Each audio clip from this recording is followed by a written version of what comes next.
Yo everyone, and again, welcome to my channel. Today, I will show you the JBL TUNE FLEX. I previously reviewed a popular model from JBL, the JBL TUNE Buds, which didn't quite meet my expectations. So, how does the JBL TUNE FLEX perform? Let's explore and find out together. Appearance. Let's start with the appearance. The pair I have here is in purple transparent version. The opening mechanism is a two-stage design, meaning it clicks twice before reaching the fully open position. JBL TUNE FLEX continues the transparent design language with both the earbuds and charging case showcasing the internal construction. What do you think about the appearance? I find this design style very innovative and avant-garde. Wearing. This earphone has special feature.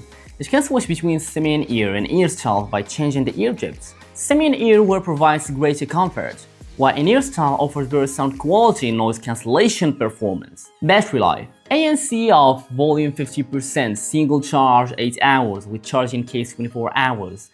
Total 32 hours.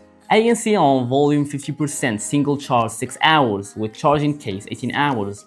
Total of 24 hours. Noise cancellation. The noise cancellation has a total of 6 levels, and for this test, the 6th level was selected for noise cancellation testing. The maximum depth of noise cancellation is 24 dB.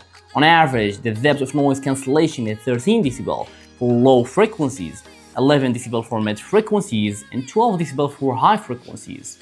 Well, it's similar to the noise cancellation depth tested on JBL TUNE Buds last time. In my experience, I really couldn't tell the difference between having noise cancellation on or off. Latency. The latency performance on both Android and iOS devices seems to be bad. In normal mode with AAC, the latency on the iQOO smartphones is 485 milliseconds, while on the iPhone 12 it's about 440 milliseconds. This means that for gaming such as music or FPS game synchronization between audio and visual elements might be an issue. However, for multimedia use or tech talk, the latency shouldn't pose a significant problem. Sound quality. High frequencies, bright, somewhat stimulating, good sense of space and agility in instrumental music, but the extension is average. Performance in instrumental detail and resolution is also average.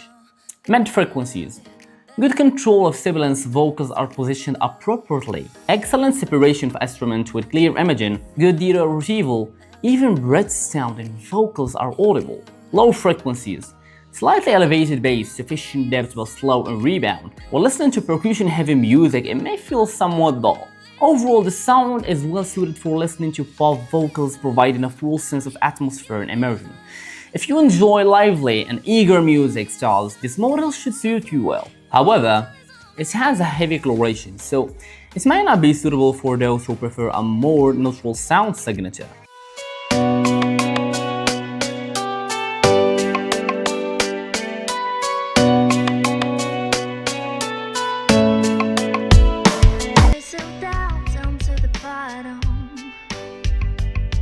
There is no place to hide and no one can call me.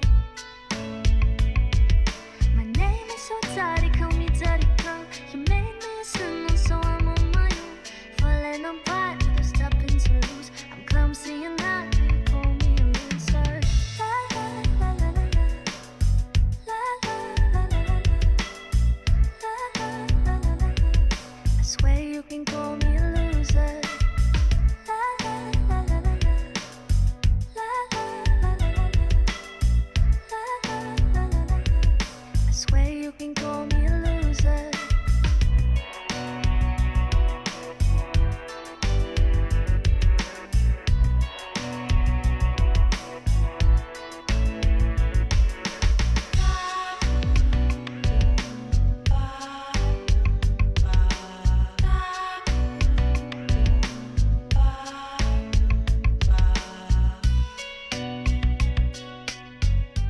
Function. It only supports fast charging and lacks features such as in-ear detection, spatial audio, multi-device connectivity, and wireless charging. Summary. If you like the sound quality and appearance of these earbuds, then I will still recommend them. However, if you prioritize features like user interaction and earbuds functionalities such as noise cancellation and ear detection, spatial audio, etc., or if you want a pair of gaming-oriented earbuds, then this model might not be suitable for you.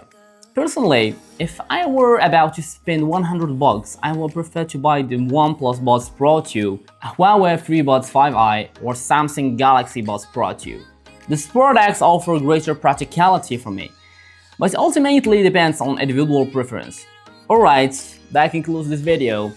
If you used these earbuds before, feel free to discuss your experience in the comment section. Also, let me know which earphones you'd like me to review next time by leaving a comment or sending a private message. That was everything, and see you next time.